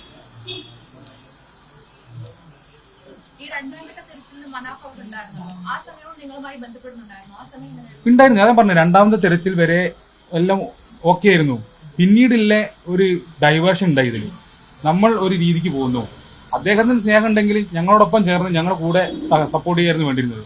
ഇതിന് പകരം അദ്ദേഹം എന്ത് ചെയ്തു? അദ്ദേഹത്തിന്റെ രീതിയിൽ ഇവിടെ നിന്നില്ല കോമൺ സെൻസ് ഉപയോഗിച്ച് ചിന്തിച്ചാൽ നമുക്കറിയാവുന്ന ഒരു കാര്യം, നമ്മുടെ ഇവിടെയുള്ള നാട്ടിലുള്ള ആൾക്കാരെയും കൊണ്ട് അവിടെ പോയി ഒരു സംവിധാനത്തിലേക്ക് ഇറങ്ങി ചെല്ലാൻ പറ്റുമെന്നുള്ള കോമൺ സെൻസ് ഉപയോഗിച്ച് ചിന്തിച്ചാൽ തീരാവുന്ന പ്രശ്നമുള്ളൂ. സമ്മതിക്കില്ല. അവിടെയുള്ള കലക്ടർ സംവിധാനം, പിന്നെ പോലീസ് സംവിധാനം അവരെന്തിനു നിൽക്കുന്നു? അവിടെ പിന്നെ തിരച്ചിൽ നടത്തി ഇവർക്കാർക്ക് എന്തേ സംഭവിച്ചാൽ ആര് ഉത്തരം പറയും? അതിന്റെ ഫുൾ ഉത്തരവാദിത്തം ജില്ലാ കളക്ടർക്കാണ്. അവിടുത്തെ ഉത്തരവാദിത്തം അവർ ഒരിക്കലും സമ്മതിക്കില്ല.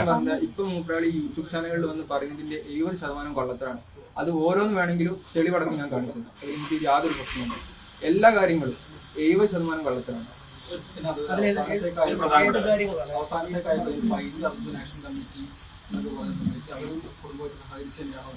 അല്ല, അതാ ഞാൻ പറഞ്ഞത്. അത് അസ്ഥാനത്തുള്ള ഒരു അമ്പാണ്.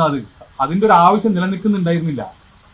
ഞങ്ങൾ അത് പറഞ്ഞിട്ട് ഞങ്ങൾ ആ ഗ്രൂപ്പിൽ ആടായി വെച്ചാല് കുറച്ച് വ്യക്തികൾ വിളിച്ചിട്ട് നിങ്ങളിൽ നിൽക്കണം, നിങ്ങൾക്ക് മാത്രമല്ല പിന്നെ മറ്റ് ലോറിക്കാർക്കും ഇതേ അവസ്ഥ വരികയാണെങ്കിൽ പിന്നെ നിങ്ങൾ ആവശ്യപ്പെടും, അപ്പൊ നിങ്ങളൊന്ന് ഞങ്ങൾ കൂടെ സപ്പോർട്ട്. അപ്പൊ അതിൽ നടക്കുന്ന കാര്യം എന്തെന്ന് വെച്ചാല് പല ആൾക്കാരും അർജുന്റെ പേരിൽ ഫണ്ട് മേടിക്കുന്നു. ആ ഗ്രൂപ്പിൽ നടന്ന സംഭവമാണ്. ഞങ്ങൾക്ക് തോന്നി. പിന്നെ അവര് മുഖ്യമന്ത്രിയെ കാണാൻ പോകുന്നു. മുഖ്യമന്ത്രിയായിട്ട് ഞങ്ങൾക്ക് ഡയറക്റ്റ് ആക്സസ് ആണ്. ഏത് ആവശ്യം ഉണ്ടെങ്കിലും മുഖ്യമന്ത്രിയായിട്ട് എപ്പോ ബന്ധപ്പെടാനുള്ള എല്ലാ സാഹചര്യവും അദ്ദേഹം ഒരുക്കി തന്നിട്ടുണ്ട്. അദ്ദേഹം നേരിട്ട് ഒരുക്കി തന്ന സംഭവം മുഖ്യമന്ത്രിയായിട്ട് ഡയറക്റ്റ് ബന്ധപ്പെടാണ്ട്. അപ്പം ഇവിടുന്ന് ഇവര് പോയപ്പം ഇവിടെയുള്ള പ്രാദേശികമായിട്ടുള്ള ആൾക്കാർ അവരൊന്നും അറിഞ്ഞിട്ടില്ല ഇങ്ങനെ സംഭവം. അപ്പൊ അവർക്കതെല്ലാം ഭയങ്കര ഷെയിമായിട്ട് ഫീൽ ചെയ്തു. അവരൊന്നും അറിയാതെ അപ്പൊ അവർ കരുതി കുടുംബം കൂടി സപ്പോർട്ട് ചെയ്തിട്ടാണ് ഇവര് മുഖ്യമന്ത്രിയെ കാണാൻ പോകുന്നത് വിചാരിച്ചിട്ടാണ് അവര് നിൽക്കുന്നത്. അപ്പൊ ഞങ്ങൾ അതെല്ലാം ഇങ്ങനെ ക്ലാരിഫൈ ചെയ്ത് കൊടുത്തപ്പോൾ ഈ കഥകളൊക്കെ അവരറിയുന്നത്. ഇവര് ഇന്ന കാര്യത്തിൽ മുഖ്യമന്ത്രി കാരണം ഡ്രഡ്ജർ എത്തിക്കുക എല്ലാം ചെയ്യാന്ന് പറഞ്ഞ പിന്നെയും നമ്മൾ മുഖ്യമന്ത്രിയെ പോയിട്ട് ബുദ്ധിമുട്ടിക്കുന്ന എന്ത് കാര്യം, എന്താ അർത്ഥമുള്ളതിൽ? നടക്കാത്ത കാര്യം നടന്നുകൊണ്ടിരിക്കുന്ന കാര്യത്തിന് പിന്നെയും അവരെ പോയിട്ട് പ്രഷർ ചെയ്യാൻ വല്ല കാര്യമുണ്ട്? അങ്ങനത്തെ ഒരു സാഹചര്യം ഇല്ല. ഞങ്ങൾ ആ ഗ്രൂപ്പിൽ നിന്ന് അപ്പോൾ തന്നെ ലെഫ്റ്റ് എടുത്ത് കാര്യം പറഞ്ഞു, ഇങ്ങനത്തെ ഒരു ആവശ്യം നിലവിലില്ല, നിങ്ങൾ ഇത് പിരിച്ചുവിടണം തന്നെ അഭ്യർത്ഥിച്ച് ഞങ്ങൾ ആ ഗ്രൂപ്പിൽ നിന്ന് ഇറങ്ങി പോകുന്നു. അതാണ് ആക്ഷൻ കമ്മിറ്റി ആ ഉണ്ടായത്. പിന്നെ അവരെ ഇടപെടലോ നിങ്ങൾ എപ്പോഴും മനസ്സിലാക്കേണ്ട ഒരു കാര്യം, ഒരു വ്യക്തിയോ അല്ലെങ്കിൽ ഒരു സംഘടന ഒരു സംഭവം അവരൊക്കെ ആഗ്രഹം ഇത് തന്നെയായിരുന്നു. ഇവിടെ നിന്നുള്ള ഡ്രഡ്ജർ കൊണ്ടുപോകണം, ഇവിടെ നിന്നുള്ള ആൾക്കാർ പോയിട്ട് മുങ്ങി തപ്പണം, മാലത്ത് ഇറങ്ങി തപ്പണം. ഈ ആൾക്കാർ തന്നെയാണ് പറഞ്ഞത് രണ്ടാം ഘട്ട തെരച്ചിൽ മുങ്ങിയിട്ടുള്ള ഒരു തെരച്ചിൽ സാധ്യമല്ല എന്ന് പറഞ്ഞത് ഇവരൊക്കെ തന്നെയാണ്. രണ്ടാം ഘട്ടത്തില് മുങ്ങിത്തപ്പലിന് ശേഷം ഈ ആൾക്കാർ പറഞ്ഞു ഇനി ഇവിടെ മുങ്ങിത്തപ്പിയിട്ട് ഒരു കാര്യമില്ല. പക്ഷെ അതിന് ശേഷം ഇങ്ങനെ ഒരു മിഷൻ ഞങ്ങൾ അതായത് ഇത്ര കഷ്ടപ്പെട്ട മിഷൻ അവിടെ എത്തിയിട്ടു എല്ലാവരും അതിന് അതിന്റെ കൂടെ മുങ്ങുക. പിന്നെ ആ ഒരു മിഷന്റെ വർക്കിംഗ് നിൽക്കുകയാണ്. ആകെ ഒരു കുറച്ച് ദിവസത്തെ ഇത് മാത്രമേ ഞങ്ങൾ തന്നിട്ടുള്ളൂ. പിന്നെ ഇതൊരു സംഭവം കിട്ടിയതിന് ശേഷം എല്ലാവരും വീഡിയോയിലും ഇങ്ങനെ പറയുക, അതായത് ഈ ഒരു ട്രഡ്ജർ വരാൻ ഞാൻ അത്രയും കഷ്ടപ്പെട്ടിരുന്നു, ആ ഒരു ട്രഡ്ജർ എത്താൻ അയാളെ ഭാഗത്തുനിന്ന് 1% പോലും എത്തിയിട്ടില്ല. അങ്ങനെ വേണമെങ്കിൽ SRFMLനോട് ഈ ആക്ഷൻ കമ്മിറ്റി സത്യത്തില് അതായത് ആത്മാർത്ഥതയോട് കൂടിയിട്ടല്ല അത്തരം സംഭവം. അല്ല, അതൊന്നും നമുക്ക് പറയാൻ പറ്റൂല. ആത്മാർത്ഥതയോട് കൂടിയിട്ടാണ് ഈ ഫണ്ട് പിരിക്കുന്നു, അതിന്റെ പേരിൽ പണം പിരിക്കുന്നു എന്നൊക്കെ പറയുമ്പോൾ അല്ലല്ല, ആ ഗ്രൂപ്പിൽ കിടന്ന കാര്യമാണോ? ആ ഗ്രൂപ്പിൽ അവരറിഞ്ഞുകൊണ്ടല്ല മറ്റു ആൾക്കാരൊക്കെ നടത്തുന്നുണ്ടായിരുന്നു. അപ്പൊ നമ്മളെ സംബന്ധിച്ചിട്ട് മാനസികമായിട്ട് പല വിഷമമുണ്ടായി. അതുകൊണ്ടാണ് ഞങ്ങൾ ആ ഗ്രൂപ്പിൽ നിന്നൊക്കെ പോരാൻ കാരണം. അവരെ ഇതെങ്ങനെയാണ് നിങ്ങൾ നോക്കി കാണുന്നത്? കാരണം അവരിവരൊക്കെ ഒറ്റ ടീമാണോ? ഇവർ ഈ പ്രവർത്തിക്കുന്നത് മനാഫിന്റെ അതാണ് മനാഫ് പറയുന്നത് എന്തോ അത് വിശ്വസിച്ചുകൊണ്ടാണ് അവർ മുന്നോട്ട് പോകുന്നത്. എന്നിട്ടാണ് അവിടെ അന്ന് പിന്നെ ഡ്രഡ്ജർ എത്തിയ സമയത്ത് വന്നിട്ട് എന്നോട് കയർക്കുന്ന അവസ്ഥ ഉണ്ടായത്. ഇതൊന്നും നടക്കാൻ പോകുന്നില്ല എന്ന് പറഞ്ഞു കഴിഞ്ഞ് അവര്, കാരണം ഞങ്ങൾ ഇത് എവിടെ പോയിന്റ് അടക്കം ഞങ്ങൾക്ക് ഇൻഫോം ചെയ്തിട്ടാണ് ഞങ്ങൾ അവിടെ നിൽക്കുന്നത്. ആ ഒരു സമയത്താണ് ഇവര് SP-ക്ക് ലെറ്റർ കൊടുക്കാനും അവരാവശ്യം എന്തായിരുന്നു, നാട്ടിൽ നിന്ന് 20 ആൾക്കാർ വന്ന് തരണം. അതായിരുന്നു അവരാവശ്യം. അതിന് ഈ ആക്ഷൻ കമ്മിറ്റിയുടെ ആവശ്യം നാട്ടിൽ നിന്ന് 20 ആൾക്കാർ വന്ന് തരണം. സാധ്യമായിട്ടൊരു കാര്യമാണോ എന്ന് നമുക്ക് കോമൺ സെൻസ് ഉപയോഗിച്ച് ചിന്തിച്ചാൽ മനസ്സിലാവുന്ന സംഭവം. ഈ ലോറി കിട്ടുന്നതിന്റെ തലേ ദിവസം വൈകുന്നേരം ഞാൻ അങ്ങനെ നടക്കുമ്പോൾ അവിടെ കണ്ട കാഴ്ച എന്ന് വെച്ചാൽ ആക്ഷൻ കമ്മിറ്റി ആയിട്ട് അളിയന്റെ കച്ചറയാണ്. കാരണം അവരെ ഇടപെടൽ കാരണം ആ ഒരു ട്രഡ്ജർ അവിടെ നിന്ന് പോകും. അങ്ങനെ ഒരു സന്ദർഭം വരാതെക്കാൻ വേണ്ടിയിട്ട് അവിടെ പ്രശ്നങ്ങൾ പലതും ഉണ്ടായിട്ടുണ്ട്. അതായത് കേരളത്തിലുള്ള ആൾക്കാർ അറിയാത്ത കുറെ പ്രശ്നങ്ങൾ ഉണ്ടായിട്ടുണ്ട്. പക്ഷെ ഇത് കിട്ടിക്കഴിഞ്ഞപ്പോ എല്ലാവരോടും പറയുന്നത് വെച്ചാൽ ഈ ഒരു ട്രഡ്ജർ എത്തിക്കാൻ ഞാൻ അത്രയും കഷ്ടപ്പെട്ട് അവിടെ പോയി ഇവിടെ പോയി ആൾക്കാരെ മനസ്സിൽ സെന്റിമെന്റ്സ് ഉണ്ടാക്കി ഞങ്ങളെ വിറ്റിരിക്കും. ഞങ്ങൾ ഇത് പറയേണ്ട ഒരു ആവശ്യമില്ല. പക്ഷെ ഇത് നിർത്തുന്നില്ല, ഇനിയും ഇത് തുടർന്നുകൊണ്ടിരിക്കും. അപ്പൊ ഞങ്ങൾ കുറെ ആൾക്കാരോട് ചോദിച്ചു ഇതിനെന്താ ഒരു പരിഹാരം. അപ്പൊ അവര് പറഞ്ഞതാണ് ഇങ്ങനെ ഒരു മീഡിയ വഴി പുറത്തു വിട്ടാൽ. അല്ല, മീഡിയ ഞങ്ങൾക്ക് ഇതിൽ വിവാദത്തിന്റെ അല്ല, ഞങ്ങളുടെ ഭാഗത്തു നിന്നുള്ള പിന്നെ ഭാരം ഒഴിച്ചു വെക്കുക, ഞങ്ങളെ കാര്യം അറിയിക്കുക. ഇതിന്റെ കമന്റ് ഇടണ്ടവരോ വിമർശിക്കേണ്ടവരോ എല്ലാവരും വിമർശിച്ചോളൂ, ഒരു കുഴപ്പമില്ല. കാരണം ഞങ്ങളെ ഇതൊന്നും ചെയ്യാതെ തന്നെ നമുക്ക് ആവശ്യത്തിൽ കൂടുതലുള്ള വിമർശനങ്ങൾ പിന്നെ സത്യം അറിഞ്ഞിട്ട് എല്ലാവരും വിമർശിച്ചു, ഒരു കുഴപ്പമില്ല. അതെ, വിമർശിച്ചോളൂ, എല്ലാവരും വിമർശിച്ചോളൂ. പക്ഷെ ഞങ്ങളിപ്പം മനസ്സിൽ നിന്ന് വലിയൊരു ഭാരം ഇറക്കി വെച്ചിട്ടുണ്ട്. പിന്നെ എന്താണ് എല്ലാം കഴിഞ്ഞു. അപ്പൊ ഇതുവരെ കൂടെ നിന്ന് എല്ലാവർക്കും, കാരണം ഞങ്ങൾ മാത്രം വിചാരിച്ചിട്ടോ അല്ലെങ്കിൽ ലോറി ഉടമകൾ വിചാരിച്ചിട്ടോ അല്ലെങ്കിൽ അവിടുത്തെ ഒരു സംവിധാനം വിചാരിച്ചിട്ടോ കാര്യമില്ല, എല്ലാവരും കൂടി വിചാരിച്ചിട്ടാണ്. അപ്പം കൂടെ നിന്ന് എല്ലാവർക്കും നന്ദി. ഇനി ഇതിന്റെ ഒരു ഭാഗത്ത് നിന്ന് ഞങ്ങള് മീഡിയനെ കാണുന്നുണ്ട്. ഇനി മീഡിയനെ അങ്ങനെയല്ല, ഇനി നമുക്ക് ഞങ്ങളെല്ലാം സാധാരണ ആക്ഷൻ കമ്മിറ്റി ഇപ്പോഴും റണ്ണിംഗ് ആണോ? അതിന്റെ ആവശ്യം നിലവിലുണ്ടോ? അത്തരക്കാരുടെ ഈ പ്രവർത്തനം ഇനി അർജുന്റെ കുടുംബത്തിന് ആവശ്യമില്ല. അത് നിലനിൽക്കുന്നുണ്ടോ റണ്ണിംഗ് ഉണ്ടോ എന്നൊന്നും നമുക്കറിയില്ല. കാരണം അർജുന്റെ പേരിലാണോ സ്വാഭാവികമായിട്ട് നിൽക്കുന്നത്? ശ്രദ്ധയിൽപ്പെട്ടിട്ടില്ല. അങ്ങനെ ഇനി ഉണ്ടോ ഉണ്ടെങ്കിൽ നമ്മൾ അങ്ങനെ റണ്ണിംഗ് ആണെങ്കിൽ അവരോട് നിങ്ങൾക്ക് എന്താണ് ഇതിലൂടെ പറയുന്നത്? അവരോട് പറയാനുള്ളത്, നമുക്ക് അർജുനെ ലഭിക്കുകയായിരുന്നു ആത്യന്തിക കർത്തവ്യം, അത് നമുക്ക് ലഭിച്ചു, കാര്യങ്ങൾ കഴിഞ്ഞു. ഞാൻ മനസ്സിലാക്കിയെടുത്തോളം ഇനി അങ്ങനെ ഒരു ഇടപെടൽ ഇല്ല എന്നാണ്. ഇനി ഉണ്ടെങ്കിൽ അതെല്ലാം നിർത്തിവെച്ചിട്ട് പിന്നെ നമ്മളെല്ലാം സാധാരണ പോലെ ഒരു ജീവിതത്തിലേക്ക് തിരിച്ചു പോകാൻ ഉള്ള എല്ലാ സംവിധാനവും നിങ്ങൾ ഒരുക്കി തരണമെന്നാണ് അഭ്യർത്ഥിക്കാനുള്ളത്. അങ്ങനെ പറയുന്നില്ല, അങ്ങനെ ഞങ്ങൾ പറയുന്നില്ല. എല്ലാവരും ഇടപെടലുണ്ട്, പക്ഷെ അനാവശ്യ ഇടപെടൽ ഉണ്ടായിട്ടുണ്ട്. അതിനെ നമ്മൾ പ്രതികരിച്ചിട്ടുള്ളൂ. അല്ല അത് ഞാൻ പറഞ്ഞുതരാം. അതിൽ വ്യക്തമായ സാങ്കേതിക കാരണം ഉണ്ടായിരുന്നു. ഇവരൊക്കെ പറഞ്ഞുകൊണ്ടിരുന്നത് അപ്പൊ എന്താ ടെർജർ എത്തില്ല, വ്യക്തമായിട്ടുള്ള കാരണം ഞങ്ങൾ ബോധ്യപ്പെടുത്തി. നമ്മളൊരു സംവിധാനത്തിന് എത്ര പേരെ നമുക്ക് തള്ളി പറയാൻ പറ്റും? അവർ ശ്രമിച്ചു, പക്ഷെ നമ്മൾ ആ ശ്രമത്തിൽ കാരണം ഇത്രയും കാര്യങ്ങൾ ഞങ്ങൾ അത് പിന്നെ ചെയ്യുന്നതിന് കാര്യം എന്താണെന്ന് വെച്ചാല് ഈ പറയുന്ന രാഘവേട്ടനാണെങ്കിലും ഈ പറയുന്ന AKM ആണെങ്കിലും ഒക്കെ ഞങ്ങളുടെ കൂടെ നിന്നിട്ട് ഇതിന് സിദ്ധരാമയ്യ ഉറപ്പ് തന്നു. അതിലപ്പുറം ഇനി എനിക്ക് ഉറപ്പ് തന്നു, കുടുംബത്തിന്റെ ഭാഗമായിട്ട് ഞാനായിരുന്നു പോയിരുന്നത്. അത് എനിക്ക് തന്ന ഉറപ്പ് എന്ന് വെച്ചാല് ക്രെഡിറ്റർ കൊണ്ടുവരും, തിരച്ചിൽ ആരംഭിക്കും, അർജുനെ എടുക്കും എന്നുള്ള ഉറപ്പാണ് തന്നത്.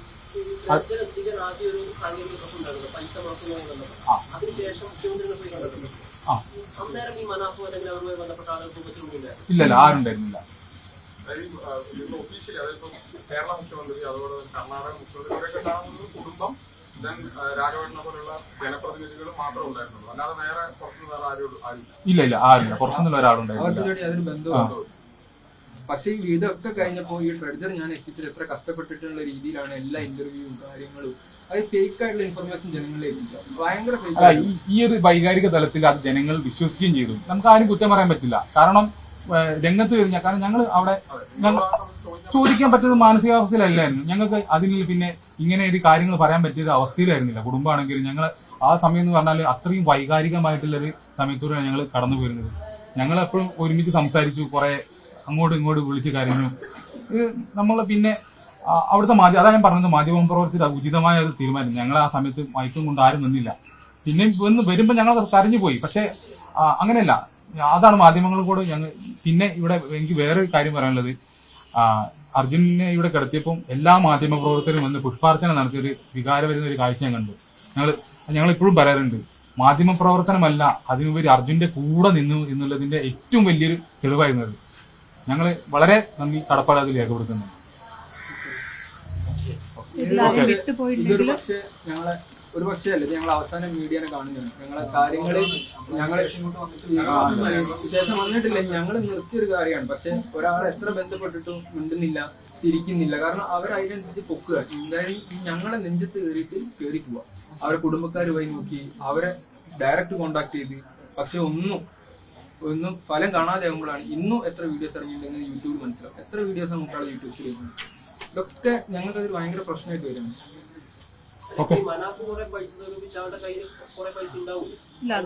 അതല്ല, നമുക്ക് കിട്ടിയ ഇൻഫർമേഷൻ ആണ്.